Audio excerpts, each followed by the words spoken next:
welcome to the Restoration Couple. Today, Tim's challenge was to make me the ultimate pegboard.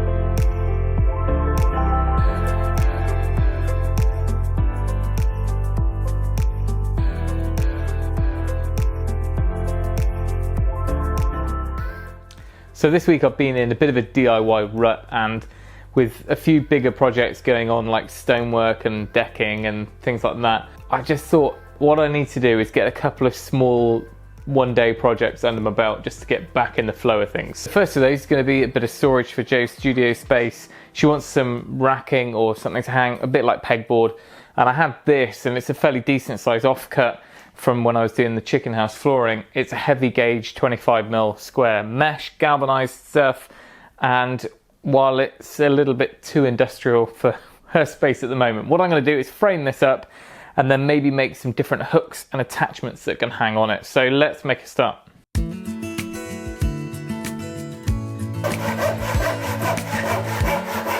So first job was to just do some rough cutting down of some simple softwood stud-work, and that will give me the components for the frame.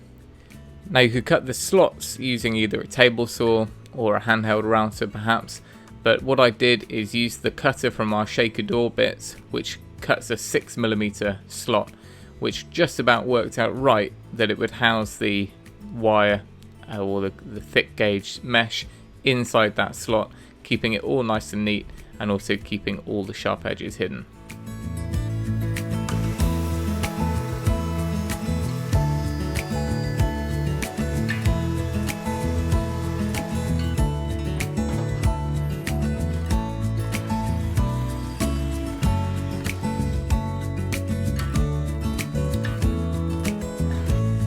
Now getting these measurements is not quite as simple as a picture frame.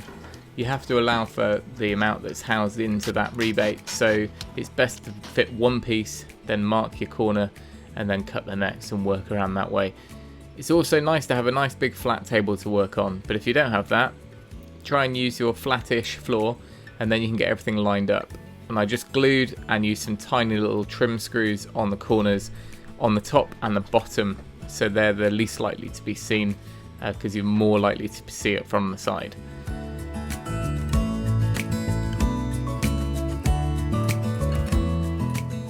Well, getting to that point was meant to be the easy bit. I'm going to sand what we need to once that glue's dried a little bit, but for now we're going to get on and see if we can make some hooks. Okay, this is what the boss has given me to work with. There's loads of these sheets that go through the vinyl cutter, so we need, I guess, just like an S hook for those. Her templates for cutting out bunting, they could either be on a dowel. I was thinking about doing some dowels that go in and then turn and lock in, or again just S hooks, steel rod or dowel that all of the bias slides on. A couple of hangy things, some sort of plate holder style V thing for all the envelopes, more S hooks. I think let's just make a load of hooks.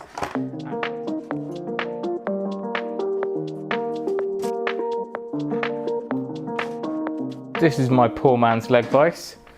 Got the Triton jaws there. Oh, you can get an engineer's vise part to this, but I had this little metalworking vise, so I've just screwed that to a little block of wood. It might actually get the job done. I've got a couple of lengths of this, which is like 10 by 2 or something like that. And I was thinking by making the S hooks out of this flat steel rather than just rod or bending wire, it's less likely to tip, if that makes sense. So they're always going to be facing out. It's much easier to put stuff on. So let's try that. Let's get the forge lit and then we can bend some metal.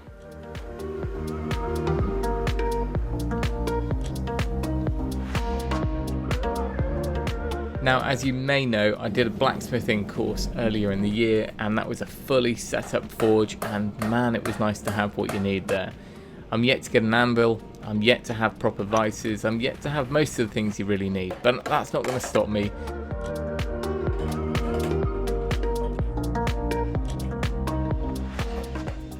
So all I did is just threw a couple of coach bolts into the vise, and that gave me a way of bending these S-hooks. Now they're not regular and they're not consistent, but that's what it's all about.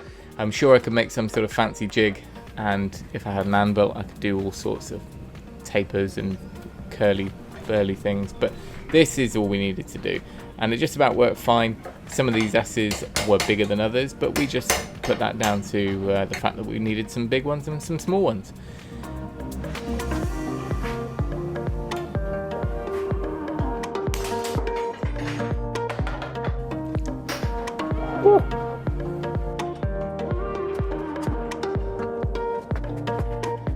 Alright, I admit it, a nice big heavy anvil would be much easier at this point.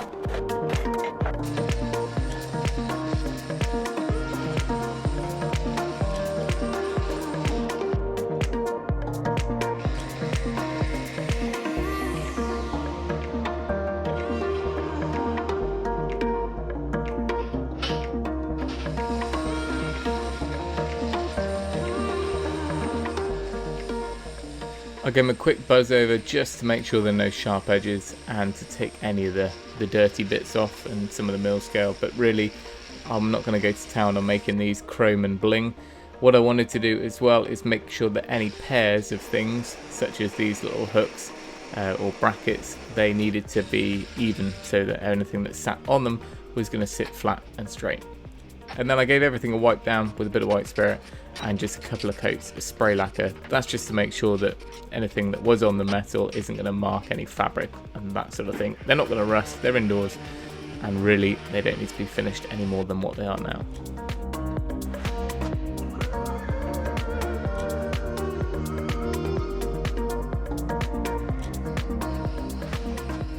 Last job was a couple more holders. This is for some ribbon or bias, and Joe tends to buy those in boxes of 20, so really this is a token gesture to just keep tapes and things like that on, but this was a quite simple plywood holder. And then I also wanted to make a little magnetic strip for things like scissors and cutters and anything that's steel. So what I wanted to do there was just face it with a bit of oak veneer like I've done in our kitchen knife board, and that's simply with some CA glue stuck on there, sanded down, and a quick wipe of varnish.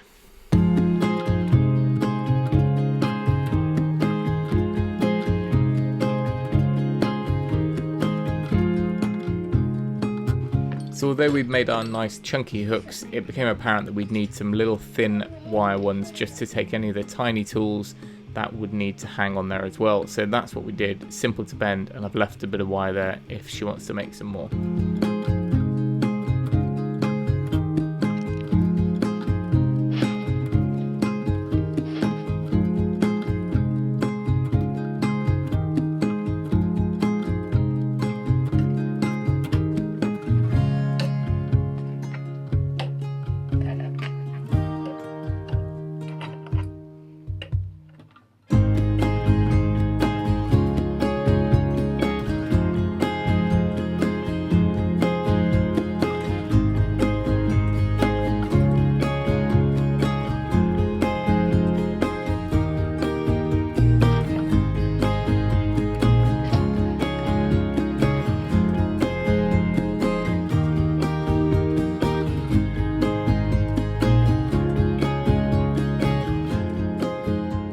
So now Tim's done all the hard work of actually making it, all because of an Ikea delivery slot by no means. I get to put everything nice in its place. Now this might change because I'm liable to play around with things, but I like what's happening here, my little production line for packaging, my Cricut stuff there, and just the fact that I can see all these tools is bliss, because normally they're scattered underneath fabric, underneath materials on here. Like my workshop, you mean? A little bit, yeah. I'm thinking, how long is it going to be before I run out of space on this one? I need another one. I now want one for my actual bunting to be photographed on. Yeah, over here, which is the photo area for product photography. And then over here, this is the cabinet we made, what was that, 2 years ago? Yeah, for my so we've got first another one of these over here. This is, apparently, this is organised chaos. Beautiful material. We're going to have another one of those here. And then we're gonna have to do loads of drawers to replace all this. This plastic tap. I know, it was. They're actually shoe cubbies that I bought off eBay, really cheap. Yeah. But they work, they're the perfect size, so they do the job, they're just at the wrong height. There it is, all finished. If you enjoyed this video, give us a thumbs up. I'm going to do Jo's shameless plug for her, because you should go down and check out her website and her Etsy site. I'll put all that down in the description, and you can see what all this is for. But thank you for watching. Remember, if you can, do it yourself, and we'll see you next time. Okay. Oh, here we go. Gotta get giggles. Right. Hi guys, welcome to the Restoration Couple. Today Tim's set it. No, what? G'day. Hello, am I loud enough? Hi, and welcome to the Restoration Couple. So I do.